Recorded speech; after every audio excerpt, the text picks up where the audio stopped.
नमस्कार प्रेक्षकांनो, मालिकेच्या आजच्या भागामध्ये आपल्याला पाहायला मिळणार आहे की प्रिया जी आहे तिचे जे नखरे चाललेले असतात त्यामुळं प्रिया कशी तोंडावर पडणार आहे ते आपल्याला पाहायला मिळणार आहे। नक्की हे काय होणार आहे? प्रिया आणि महिपत यांच्या कॉलवरचं जे बोलणं आहे ते अश्विनच्या समोर कशा पद्धतीने येणार आहे आणि त्यासोबतच सायलीला आता सुभेदारांच्या सुनेचे हक्क मिळणार आहेत, कारण सुभेदारांच्या सुनेसाठी जे जबाबदाऱ्या असतात, जी कर्तव्य असतात ती सायली चोखपणे बजावत असते।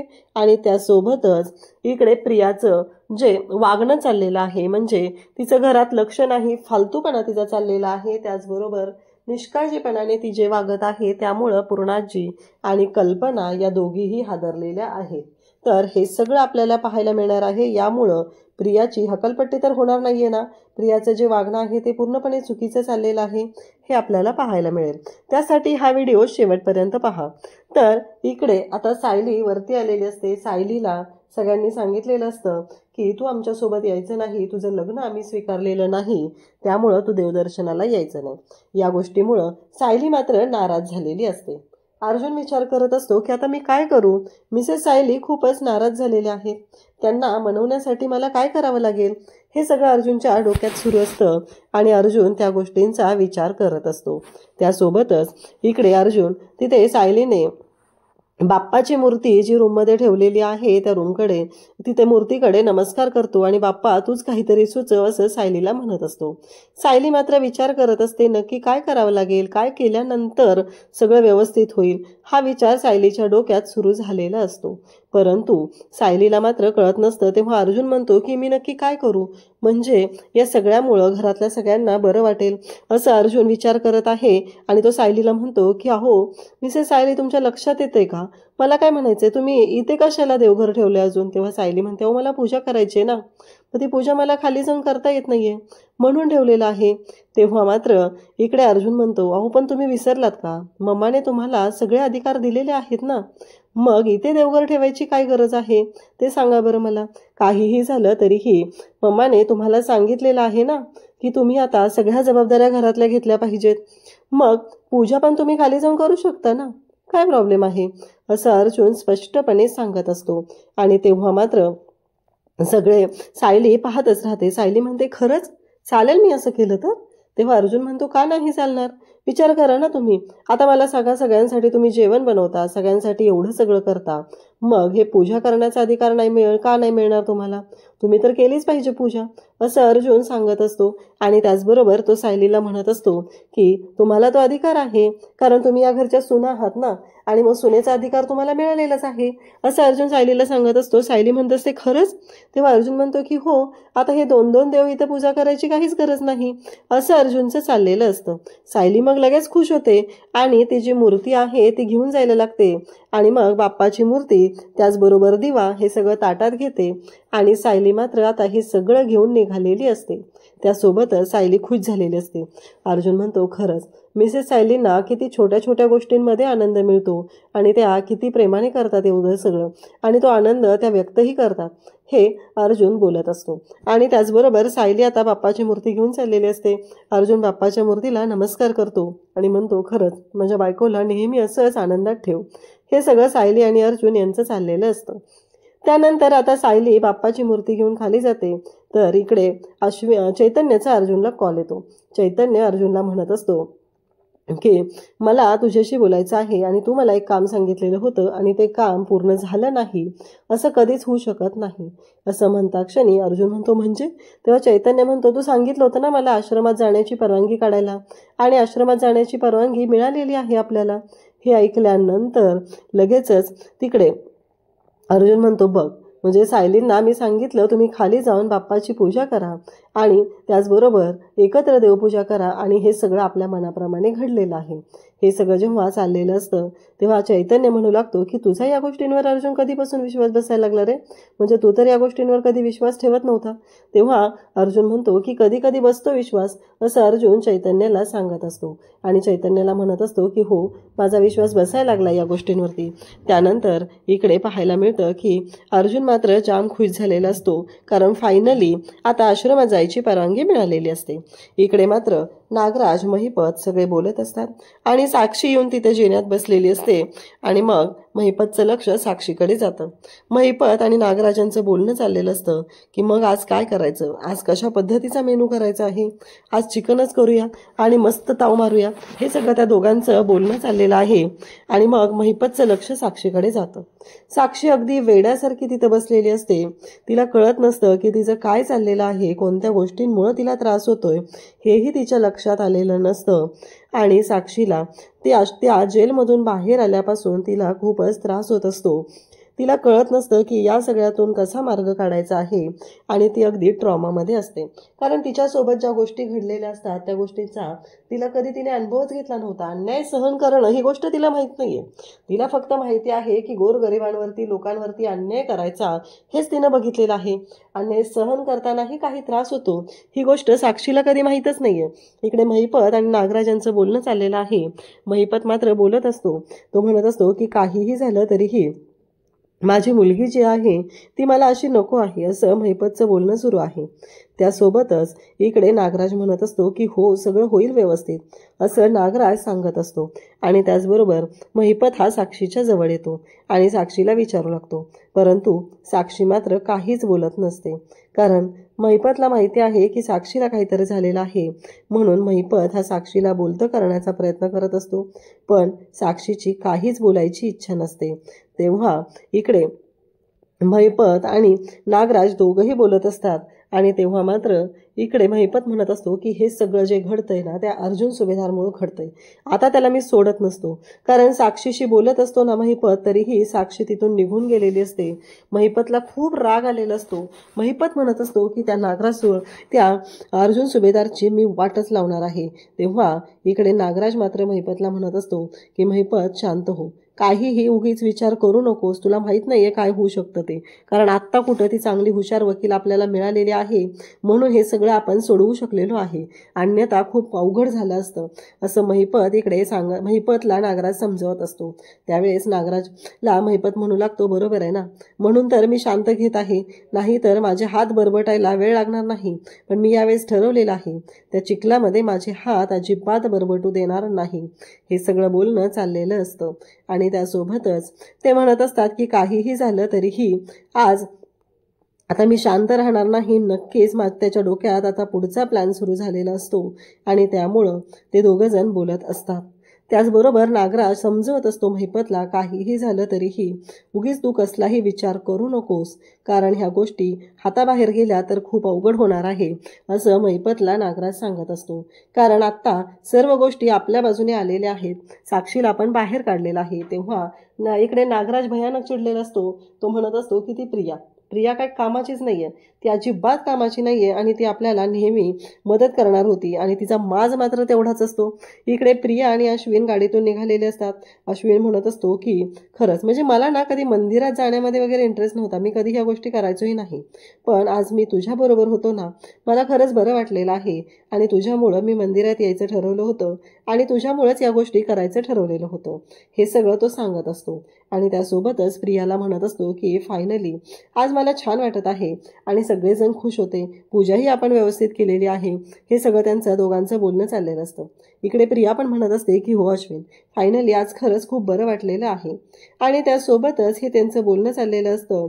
आणि त्याचबरोबर इकडे अश्विन प्रियाकडे पाहत असतो आणि त्याचबरोबर अश्विन म्हणत असतो की कितीही काहीही झालं तरीही हे सगळं जे काय आहे ना ते आपल्यासाठीच केलं जाते आणि हे सगळं बोलणं सुरू झालेलं असतं. आणि त्यासोबतच इकडे अश्विन म्हणत असतो आणि प्रिया मात्र वेगळ्याच टेन्शनमध्ये असते. प्रियाच्या डोक्यात वेगळं सुरू झालेलं असतं. प्रिया म्हणत असते की काहीही झालं तरीही हे सगळं जे काय आहे ना ते प्रियाला चांगलंच माहिती आहे. तिची तर वाट लागणार आहे हे तिला माहिती असतं. आणि तेवढ्यातच तिच्या फोनवरती फोन येतो, तो म्हणजे महिपतचा फोन आलेला असतो आणि प्रिया त्या फोनकडे पाहते. अश्विनचं लक्ष जाऊ नये असं वाटतं, कारण मोबाईल तर तिने पुढेच ठेवलेला असतो आणि आता अचानक हा जो महिपतचा कॉल आलेला आहे आणि त्यामुळं प्रियाला मात्र धक्का बसलेला असतो. प्रिया विचार करत असते की काही झालं तरीही हा जो महिपतचा कॉल आलेला आहे तो अशा पद्धतीनं यायला नको होता, कारण हे जर अश्विनला कळलं तर खूप अवघड होणार आहे असं प्रियाला वाटत असतं. आणि म्हणूनच प्रिया आता शांतपणे बाजूला तिथं विचार करत असते. पण महिपतचा कॉल कट केल्यामुळं इकडं महिपत मात्र जामच पिसाळलेला असतो. महिपत म्हणत असतो की काहीही झालं तरीही या सुभेदारीणबाईचा मास जरा जास्तच वाढलेला आहे असं तो इकडे नागराजला सांगत असतो. कारण या महिपतचा फोन तिने कट केलेला आहे हे सगळं बोलणं चाललेलं असतं. आणि तेव्हा मात्र नागराज म्हणत असतो की हो ती असेल कामात, तिथं सुभेदार तिच्या आजूबाजूला असतील असं म्हणत नागराज ही प्रियाची बाजू घेत असतो. परंतु नागराजला कुठं माहिती असतं की या सगळ्यामुळं काय परिणाम भोगावे लागणार आहेत. कारण या सर्व गोष्टी ज्या घडलेल्या असतात त्या अशा पद्धतीनं घडतील असं स्वप्नातही वाटलं नव्हतं. आणि इकडे मात्र वाट लागलेली असते ती म्हणजे प्रियाची. कारण महिपत मात्र थांबायलाच तयार नसतो.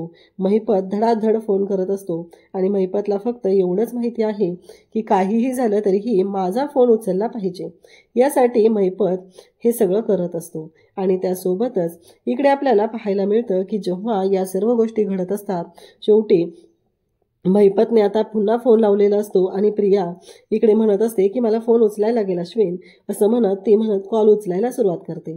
परंतु तिच्या डोक्यात फक्त एवढंच सुरू आहे की काहीही झालं तरीही ह्या महिपतपासून आपली सुटका झाली पाहिजे.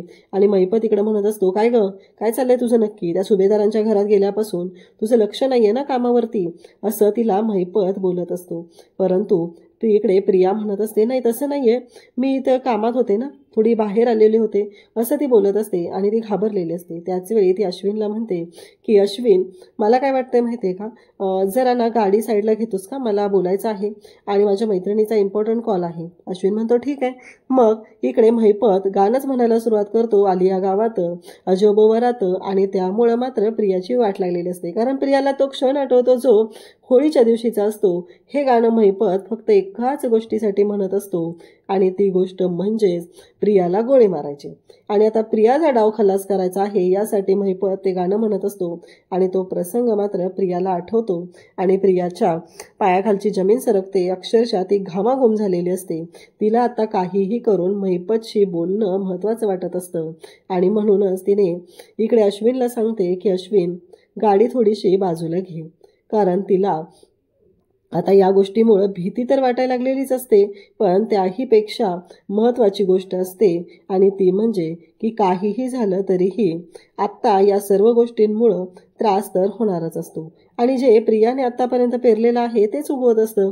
कारण तिनं जी काय माती खाल्लेली आहे तेच तिच्या समोर येणार असतं. हे सगळं घडत असतं.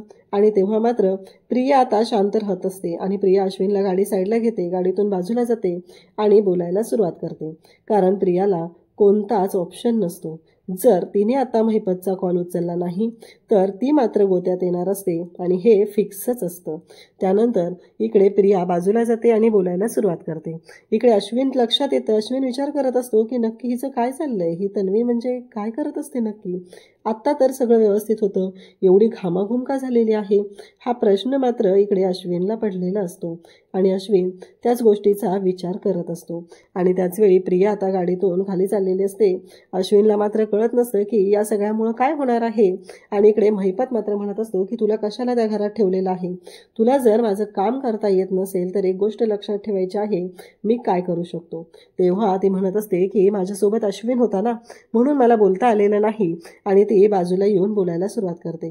प्रियाची वाट तर लागलेली असते कारण महिपतने सांगितलेलं असतं की तुझ्याकडे वेळ खूप कमी आहे, लवकरात लवकर काय ते करायचं आहे आणि ते बघायचं आहे, नाहीतर तुझी वाट कशी लागणार आहे ना हे तुला पण कळणार नाही. हे सगळं बोलणं चाललेलं असतं. प्रिया म्हणत असते तो अर्जुन आणि सायली तिथं माझ्या डोक्यावर बसलेत आणि ते म्हातारं येऊन थांबले ना अजून. तेव्हा महिपत म्हणत असतो की ह्या चिरकुटांना संपून टाकायचं असतं, एवढी गोष्ट तुला माहीत नाही आहे आणि काहीही झालं तरीही त्यांचा बंदोबस्त कसा करायचा आहे ते तुझी तू बघ, असं इकडे महिपत तिला सांगत असतो. तेव्हा प्रिया म्हणत असते की हो त्या म्हाताऱ्याचा बंदोबस्त करायचं मी ठरवलेलं आहे आणि उद्याच त्याचा बंदोबस्त करणार आहे. प्रियाची इकडे वाट लागलेली असते आणि प्रियाला मात्र कळायचं बंदच झालेलं असतं. आणि प्रियाची पुरी वाट लावलेली असते ती म्हणजे महिपतने. मग प्रिया पुन्हा गाडीत येते आणि गाडीत येऊन बसू लागते. तेव्हा अश्विन म्हणत असतो की काय झालंय ग तन्वी, म्हणजे एवढं अचानक काय झालं असं असं अश्विन तिला विचारत असतो. तेव्हा ती म्हणत असते काही नाही, तो इम्पॉर्टंट कॉल होता, मला ना एका कंपनीकडून ते एंट्रन्सशिप आली होती ना, आणि मग तेव्हा बाबा मला बोलले होते, पण त्यानंतर लग्न वगैरे झालं आणि त्यामुळं ते राहिलेलं आहे. असं सगळं खोटं खोटं प्रिया सांगत असते आणि प्रियाची आता तिथं बोलती बंद झालेली असते. अश्विन म्हणतो, अगं नक्की झालंय काय, म्हणजे तू एवढी टेन्शनमध्ये आहेस, एवढी लालेलाल झाली म्हणून विचारलं. सायली आता आरतीचं ताट घेऊन आलेली असते आणि मग विमल तिला विचारत असते की सायली ताई हे काय. तेव्हा सायली म्हणते की तिन्ही सांजेची वेळ आहे ना, मग देवापुढं दिवा लावायला जाते, असं सायली सांगत असते आणि घरात सगळेजण आलेले असतात. पूर्णाजी कल्पनाला सांगते की संध्याकाळच्या वेळी मला घरामध्ये भांडण नको आहे आणि देव या गोष्टीवर तर नकोच आहे, म्हणून सायलीला पूजा करू देत. सायलीचा चेहरा त्या गोष्टीमुळं प्रसन्न झालाय, कारण इनडायरेक्टली पूर्णाजींना सायलीला पूजा करण्याची परवानगी दिलेली आहे आणि पूर्णाजींना सायलीचं म्हणणं पटलेलं आहे. कारण सायलीने घरामध्ये दोन देव नकोत, एकच पाहिजे हे जे सांगितले, या गोष्टीचा आनंद खरं तर पूर्णाजी आणि कल्पना यांना झालेला असतो. आणि आता पूजेचा मान मिळालाय तो म्हणजे सायलीला. या सर्व गोष्टीचं वाईट मात्र प्रियाला खूप वाटलेलं आहे. सायलीचा आनंद मात्र गगनात मावेनासा झालाय. आपल्याला मंदिरामध्ये घेऊन गेले नाहीत, पण आता घरामध्ये आल्याबरोबर आपल्याला पूजेचा मान दिलाय, त्याचबरोबर घरातील सर्व अधिकार देखील आपल्याला दिलेत. या गोष्टीचा कितीतरी आनंद आता सायलीला झालेला आहे. पण प्रियाला चांगलं कळलंय की आता सायली पुन्हा एकदा आपल्याला डॉमिनेट करू शकते, कारण आता सायली सगळ्याच्या मनामध्ये अगदी छान उतरलेली आहे. सायलीनं आता पुन्हा एकदा सर्वांचं मन जिंकलंय हे तिच्या लक्षात आलेलं आहे. सायलीनं मिळालेल्या संधीचं अगदी सोनं केलेलं आपल्याला पाहायला मिळतंय. तिला देवाची पूजा करायला सांगितली होती, तर सायलीनं अगदी सागर संगीतपणे पूजा केलेली आपल्याला पाहायला मिळते. सायली दिवा लावते.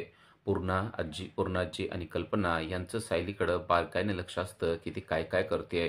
सायली एक एक विधी अगदी व्यवस्थितपणे पार पाडत असते आणि अगदी मन लावून ते सगळं करत असते.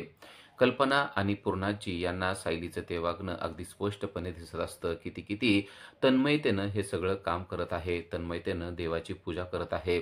सायलीनं आता दिवा लावलेला असतो आणि दिवा लावून ती एक एक पूजा पार पाडत असते आणि या सगळ्या गोष्टीचा आनंद पूर्णाजी आणि कल्पना यांना तर खूपच होत असतो. अगदी त्या दोघींनी तर हातच जोडलेले असतात आणि देवाकडे त्या पाहत असतात आणि सायलीकडे देखील पाहत असतात. यातच सगळ्यात महत्त्वाची गोष्ट म्हणजे प्रतापचं देखील दोघींकडं म्हणजेच प्रिया आणि सायली दोघींकडं चांगलं बारकाईने लक्ष असतं आणि त्याच्या लक्षात येतं की खरंच सायली या घरची सून म्हणून शोभते. एक एक गोष्टी ती अगदी छानपणे पार पाडतेच, पण सगळं घर एकत्र राहावं याकरता ती खूप प्रयत्न करते हे देखील प्रतापच्या लक्षात आलेलं असतं.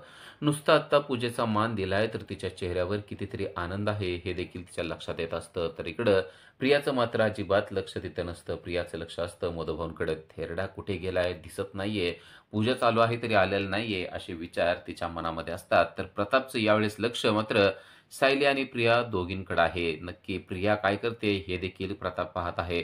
सायलीकडे तन्मयतेने पूजा करते, पण प्रिया मात्र लक्ष देत नाहीये ही गोष्ट सुद्धा त्याच्या लक्षात आलेली आहे.